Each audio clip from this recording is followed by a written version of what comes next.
Праздник. Поздравляем! Putin ২০১৫ সালে বলেছিলেন ৫০ বছর আগে লেনিনগ্রাদের রাস্তা আমাকে একটি নিয়ম শিখিয়ে দিয়েছিল, আর সেই নিয়মটি হলো লড়াই যদি অনিবার্য হয় তবে প্রথম ঘুষিটি আপনাকেই ছুটতে হবে। এই কথাটি বলার পিছনে একটি বৃহৎ গল্প রয়েছে, যা এই ভিডিওর মাধ্যমে আজকে আমি আপনাদের সামনে উপস্থাপন করব। ভ্লাদিমির পুতিনের শৈশব ও কৈশোর কেটেছে প্রচণ্ড দরিদ্র এবং বন্ধুবান্ধবের উপহাস এবং তাচ্ছিল্যের মধ্য দিয়ে।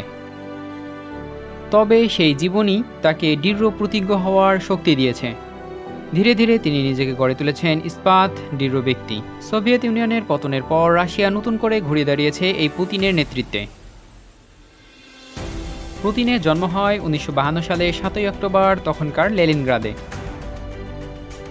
বর্তমানে সেই শহরটি সেন্ট পিটার্সবার্গ নামে পরিচিত। শহরটি দ্বিতীয় বিশ্বযুদ্ধের সময় ৯০০ দিন জার্মান সেনাবাহিনীর অবরোধের মধ্যে ছিল। অনাহারে প্রাণ হারিয়েছে ১০ লাখেরও বেশি মানুষ। অনেক পরিবার সম্পূর্ণ নিশ্চিহ্ন হয়ে গিয়েছে। ভ্লাদিমির পুতিনকে অলৌকিক শিশু বলেও মাঝে মাঝে অবহিত করা হয়, কারণ তিনি তার বাবা মার সব থেকে বেশি বয়সের সন্তান। অন্য দুটি পরিবারের সঙ্গে ভাগাভাগি করা বাসায় কেটেছে তার শৈশব। পুতিন সে সময় ছিলেন একজন রাস্তার ছেলে। বয়সের তুলনায় ছোটোখাটো হওয়ায় উত্ত্যক্তের শিকার হতেন তিনি। তবে এসবই তাকে দ্রুত কঠোর হতে শিখিয়েছে। পুতিন একটি ব্ল্যাক বেল্টের অধিকারী ছিলেন এবং বিশ্বকে এটি জানাতে তিনি পছন্দ করেন। পুতিন ২০১৫ সালে একবার বলেছিলেন ৫০ বছর আগে লেনিনগ্রাদের রাস্তা আমাকে একটি নিয়ম শিখিয়েছিল, আর সেই নিয়মটি হলো লড়াই যদি অনিবার্য হয় তবে প্রথম ঘুষিটি আপনাকেই ছুটতে হবে। তিনি বলেন পুতিনের অভিভাবকেরা সন্তানের উচ্চাভিলাষকে প্ররোচিত করেছে। কিশোর বয়সে তার একটি হাতে ঘড়ি ছিল, যা তার বাবারও ছিল না।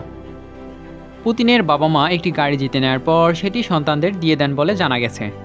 এ ধরনের প্রমাণ ক্ষেত্রে তার সুবিশাল প্রাসাদ এবং ঘোড়ার পিঠে বুক খোলা ছবি বিবেচনা করা যেতে পারে।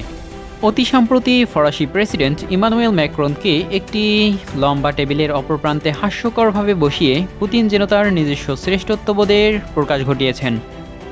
ক্রেমলিনের ওয়েবসাইটের তথ্য অনুসারে পুতিন স্কুল শেষ করার আগেই গোয়েন্দা সংস্থায় কাজের বাসনা পোষণ করেন এবং ১৬ বছর বয়সে তিনি স্বেচ্ছাসেবক হয়েছিলেন। তিনি লেনিনগ্রাদে স্টেট ইউনিভার্সিটি থেকে ডিগ্রি এবং অর্থনীতিতে ডক্টরেট করেন এবং ১০০ বা তার বেশি সংখ্যক ছাত্রদের মাঝ থেকে তাকে বেছে নেওয়া হয়েছিল কেজিপিতে। কলেজে পুতিনের সহপাঠী এবং কেজিপিতে তার সহকর্মী অফিসার পাভেল কোশলেভের তথ্য বেশ গুরুত্বপূর্ণ। পুতিন সম্পর্কে কোশলেভ বলেছেন, আমার মতে তার সবথেকে অসামান্য বৈশিষ্ট্য হল লড়াইয়ের মনোভাব এবং লক্ষ্য অর্জনের দৃঢ় প্রতিজ্ঞা। ১৯৮০ দশকের শেষ দিকে কাউন্টার গুপ্তচর বৃত্তির জন্য পুতিনকে পূর্ব জার্মানির ড্রেসডেনে পাঠানো হয়। ৩১ ডিসেম্বর ১৯৯৯ সালে পুতিন ভারপ্রাপ্ত রাষ্ট্রপতি হিসেবে রুশ প্রজাতন্ত্রের দায়িত্ব গ্রহণ করেন। ২০০০ সালে অনুষ্ঠিত রাষ্ট্রপতি নির্বাচনে তিনি জয়লাভ করেন। ২০০৪ সালে পুতিন দ্বিতীয় মেয়াদে পুনরায় রাষ্ট্রপতি হিসেবে নির্বাচিত হন। তার সেই ক্ষমতার মেয়াদ শেষ হয় ৭ই মে ২০০৮ সালে।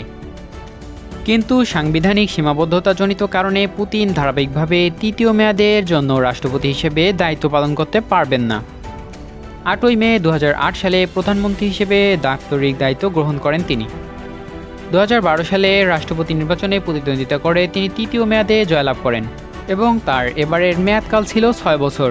পুতিন তার সময়ে রাজনৈতিক স্থিতিশীলতা এনেছিলেন। এছাড়াও তিনি রাশিয়া নিয়ন্ত্রণাধীন চেচনিয়া এবং দ্বিতীয় চেচেন যুদ্ধের মাধ্যমে অঙ্গরাজ্যগুলোর অখণ্ডতা বজায় রাখতে সক্ষম হয়েছেন। পুতিন রাষ্ট্রপতি থাকাকালীন সময়ে রাশিয়ার অর্থনীতির ভিত মজবুত হয়েছিল। ৯ বছরের মধ্যে জিডিপি প্রবৃদ্ধি পেয়েছে ৭২%, দরিদ্রতার হার কমে এসেছে ৫০% এবং প্রতিটি মানুষের মাসিক গড় আয় বেড়েছিল $৮০ থেকে $৬৪০ পর্যন্ত। প্রেসিডেন্ট থাকা অবস্থায় পুতিন লাভ্যাংশের উপর কর হ্রাসসহ ১৩% হারে আয়কর ধার্যের বিষয়ে আইন পাশ করেন। জ্বালানি নীতি আনুষ্ঠানিকভাবে ঘোষণা করার ফলে রাশিয়া জ্বালানি খাতে বৃহৎ শক্তি হিসেবে আবির্ভূত হয়। বৃহৎ জ্বালানি প্রকল্প হিসেবে রাশিয়ার আণবিক শক্তিতে নবজাগরণের সৃষ্টি হয়। এছাড়াও অনেকগুলো বৃহৎ রপ্তানি সহায়ক পাইপলাইনের মাধ্যমে পরিবহন ব্যবস্থার অবকাঠামো নির্মাণের সূচনা হয়। তার মধ্যে রয়েছে eastern Siberian Pacific open well pipeline বা এসপো এবং নর্ড স্ট্রিম প্রকল্প। পুতিনের রাষ্ট্রপতিত্ব নিয়ে পশ্চিমা পর্যবেক্ষক এবং দেশের অভ্যন্তরে বিরোধীরা তাকে অগণতান্ত্রিক হিসেবে আখ্যায়িত করে।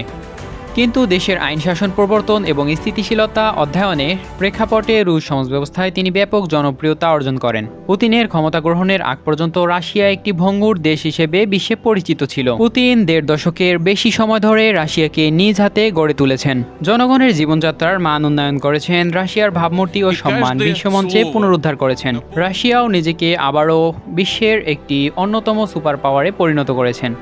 অনেকের মতেই সাম্প্রতিককালে পুতিনের মতো করে রাশিয়াকে আর কেউ বোঝেনি বা সেই অনুযায়ী চালাতেও পারেনি।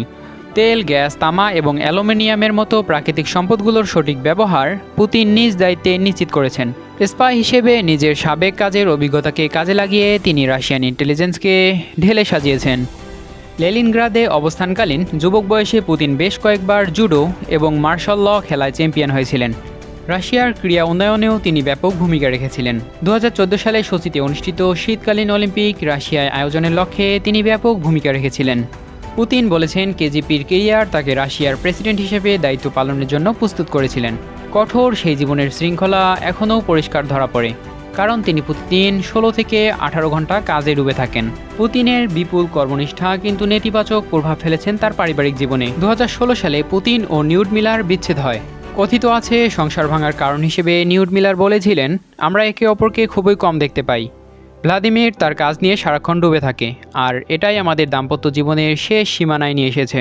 পুতিনের কিছু রাজনৈতিক কর্মকাণ্ডের কারণে অনেকেই পুতিনকে লৌহ মানব হিসেবে আখ্যায়িত করে থাকে।